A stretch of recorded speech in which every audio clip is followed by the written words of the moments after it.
another video, and it's that time of the year again to talk about PC gamers' favorite game series and favorite game publisher. We all know that the PC gamers love and adore Ubisoft and Watch Dogs. And how more fitting is it than now to cover the Watch Dogs 2 system requirements? Okay, I'm obviously joking if you haven't picked up on that. Watch Dogs wasn't the best game on PC, and Ubisoft hasn't had the best track record with PC games. But the Watch Dogs 2 system requirements have been revealed. The footage we've seen of the game thus far has looked okay. We'll have to wait and see how the PC version turns out, but with the system requirements out and a new release date, let's talk about Watch Dogs 2. Originally, this game was set for a release on November 15th. It'll still be coming on that date for PS4 and Xbox One. However, PC gamers have to wait another 2 weeks and will be getting the game on November 29th. Not a big delay, and if this is something where that 2 weeks will help them really polish up the game, I am all for it. Would much rather see Watch Dogs 2 come out in a working state rather than 2 weeks early. And the system requirements have also been revealed, so let's go over that. For minimum CPU requirement, you're looking at an Intel Core i5-2400 or an AMD FX 6120 at 3.5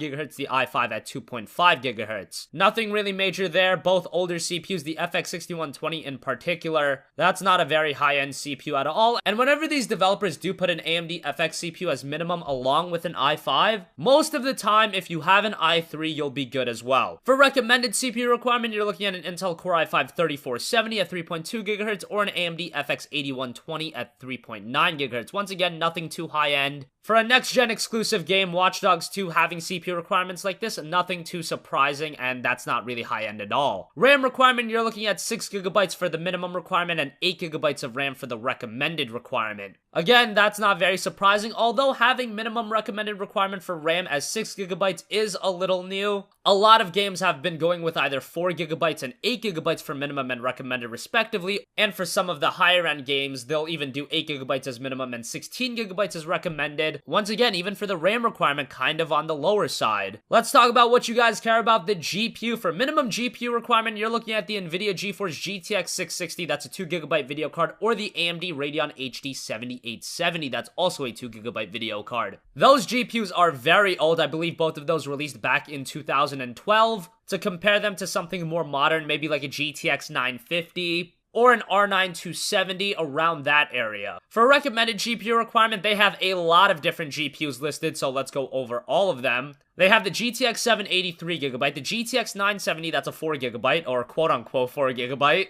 and they have the GTX 1063 GB listed. On the AMD side, they only have the Radeon R9 290, that's a 4GB video card, they have that listed. So I actually do like that Ubisoft has gone and listed a bunch of different NVIDIA GPUs just to make things a little bit easier to follow. I would really like that if more developers would do that, and what am I saying, like Ubisoft doing something in regards to PC gaming that I want more developers to do. But yeah, I would like to see developers list GPUs from multiple generations, so just for the people that aren't too savvy with GPUs, it keeps it a little bit easier to follow for them. But nonetheless, nothing too crazy for the recommended GPU requirement. But as I'm saying this, none of these requirements look too crazy. However, if you look back at the original Watch Dogs system requirements, even when that game came out in 2014, its system requirements were very moderate. It was nothing crazy. And that game obviously didn't turn out too well, so you still have to be a little tentative in regards to Ubisoft PC releases. One final thing I want to cover is the hard drive requirement, 50 GB. That's pretty much the norm these days for these big open world games. It's just, once again, if you're building a gaming PC and you want to have a bunch of games downloaded at the same time, I've mentioned it a lot, but a standalone SSD in the majority of cases is not going to be enough. And for a lot of people, even a 1TB hard drive might not be enough. You might want to look into 2 or 3TB drives. But that's just a little bit of advice from me. So that's gonna wrap up this video, guys. Let me know in the comment section down below, are you excited for Watch Dogs 2? Most of you guys probably not. It is Watch Dogs. I wasn't a big fan of the first game, but this might be a case like with Assassin's Creed 2. Remember, Assassin's Creed wasn't a fantastic game, but Assassin's Creed 2 just built upon everything that the first game did, and it just made it so much better and a much more complete experience. We might see that with Watch Dogs 2. I'm not ruling that completely off the table, but Ubisoft really has to win me over with this one. Like I said, let me know your thoughts in the comment section down below. If you have a request for a future video, you can leave that in the comments as well, and I will catch you guys in the next one. Peace out.